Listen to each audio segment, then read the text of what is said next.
क्या आपको पता है हावड़ा ब्रिज दो बड़े स्तंभों पर टिका हुआ है? क्या सच में हावड़ा ब्रिज दो हिस्सों में बंट जाता है? आखिर हावड़ा ब्रिज क्यों और किसने बनाया? इस पुल को लेकर ऐसी क्या चेतावनी है? लोग सुनते ही ख्वाब जाते हैं। इन सभी क्वेश्चंस का आंसर इस वीडियो में मिलेगा। वीडियो के एंड तक बने रहिए। जनता जनार्दन के साथ वीडियो की शुरुआत करते हैं।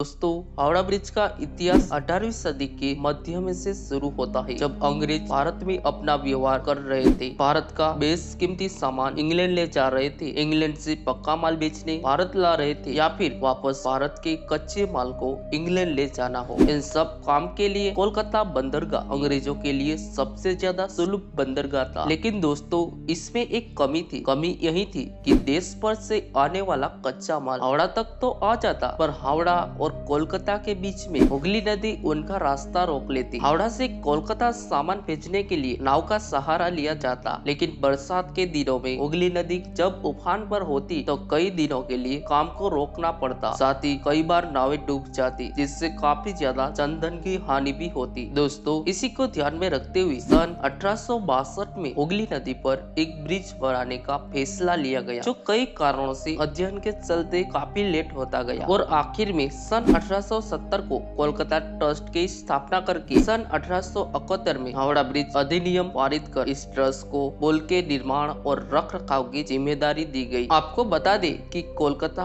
और हावड़ा को जोड़ने वाले इस पहले पुल का निर्माण 3 साल में पूरा हुआ था। सन 1874 में आम यातायात के लिए चालू किया गया। दोस्तों, यह एक पोर्टून ब्रिज था। पोर्टून ब्रिज को पीपा ब्रिज भी बोला जाता है, क्योंकि यह ब्रिज लोहे के बने पीपों और लकड़ी की नावों के ऊपर बनाया जाता है। इस ब्रिज का फायदा यह होता है कि नदी का जल स्तर ऊपर नीचे होता है, तो यह उसके साथ ही ऊपर नीचे होता रहता है। दोस्तों, इस ब्रिज की एक बात और खास थी। इसको इस हिसाब से डिजाइन किया गया था कि ब्रिज को बीच में से अलग किया जा सके। इसकी एक वजह यही भी थी, उस समय ज्यादातर व्यापार हुगली नदी के माध्यम से होता था। यह ब्रिज नदी पर तैरता हुआ ब्रिज था, इसलिए जहाजों का रास्ता रोक लेता। इस समस्या से छुटकारा पाने के लिए जहाजों के आने पर इस ब्रिज को ही खोलकर 2 भागों में बांट दिया जाता था और जहाजों को निकाल दिया जाता था। ब्रिज खोलने के लिए हमेशा एक समय निर्धारित किया जाता और फिर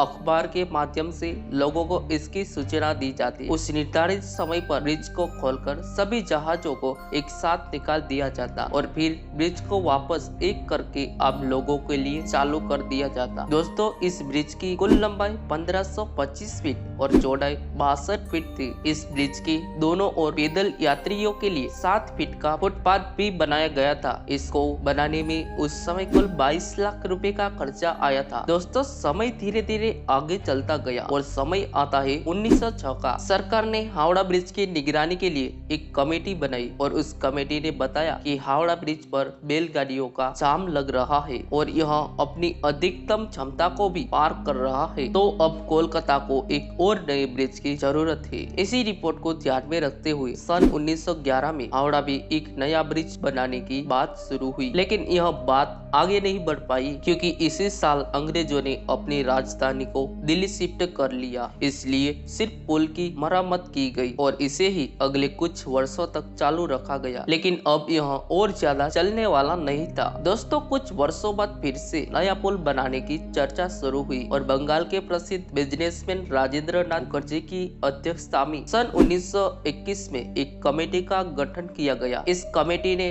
न्यू हावड़ा ब्रिज कमीशन को अपनी रिपोर्ट सौंपी। रिपोर्ट के आधार पर 1926 में न्यू हावड़ा ब्रिज एक्ट पास किया गया और ब्रिज बनाने के लिए टेंडर निकाला। तो ब्रिज बनाने के लिए सबसे कम बोली एक जर्मन कंपनी ने लगाई, तो पेज फिर से फंस गया, क्योंकि उस समय जर्मनी और ब्रिटेन के रिश्ते अच्छे नहीं चल रहे थे और इन्हीं रिश्ते के पेट चढ़ गया यह न्यू हावड़ा ब्रिज। दोस्तों, 1935 में सरकार ने इस टेंडर को वापस कैंसिल कर दिया और एक दूसरा हावड़ा ब्रिज एडमेंट एक्ट 1935 पारित किया और एक दूसरी कंपनी को इसका टेंडर दे दिया। अब इस कंपनी ने 1936 में इस ब्रिज का निर्माण शुरू किया, जो कि 1942 को पूरा हुआ और 3 फरवरी 1943 को इसे आम लोगों के लिए खोल दिया गया। आपको बता दें कि इस ब्रिज का उद्घाटन नहीं किया गया था। इस न्यू हावड़ा ब्रिज की खास बात यह है कि 1500 फीट लंबा यह ब्रिज नदी के दोनों ओर 2 बड़े स्तंभों पर टिका हुआ है। इन दोनों स्तंभों के अलावा नदी में कहीं भी ऐसा कोई आधार नहीं दिया गया है जो इस पुल को सहारा दे सके। इसके अलावा इस पुल की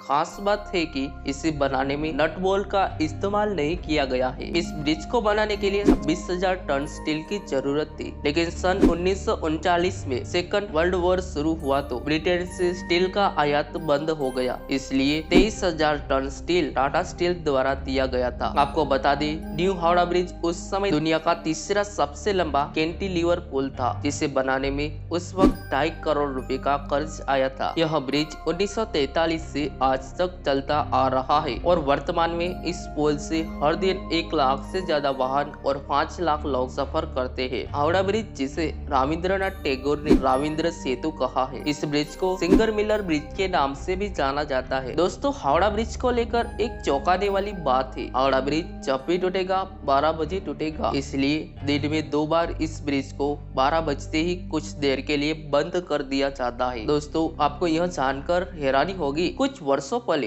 हावड़ा ब्रिज का इंस्पेक्शन किया गया था, जिसमें जो बात सामने आई वो चौंकाने वाली थी। दोस्तों, ब्रिज के पायों की मोटाई आधी हो चुकी है और पुल में लगे हैंगर की मोटाई 6 मिलीमीटर से कटकर 3 मिलीमीटर आ गई है। उसकी एक ही वजह है, कुछ लोग की पान मसालों की पीक से धातु में जंग लग गई है, यानी लोगों ने पान की पीक से इस पुल को जो रंगीला किया था, उसी पीक से यह अब कमजोर होने लगा है। दोस्तों, आज से 70 साल पहले अंग्रेजों ने जो ब्रिज बनाया वो आज भी अनगिनत पहाड़ के साथ साथ अनेक आपदाओं को चलकर भी खड़ा है। उसे हम ही तुक तुक कर कमजोर कर रहे हैं। इसलिए हर एक जिम्मेदार व्यक्ति का यह दायित्व है कि जैसे भी इसको बचाने का प्रयास करे। आशा करते हैं इंडिया वॉइस में सुनाई गई हावड़ा ब्रिज की कहानी आपको अच्छी लगी होगी। तो एक कहानी से आपको कुछ जानने मिला हो तो प्लीज हमारे चैनल को सब्सक्राइब कर लीजिए, साथ ही बेल आइकन को प्रेस कर लीजिए ताकि वीडियो मिले सबसे पहले। मिलते हैं एक नए टॉपिक्स के साथ, तब तक के लिए जय हिंद।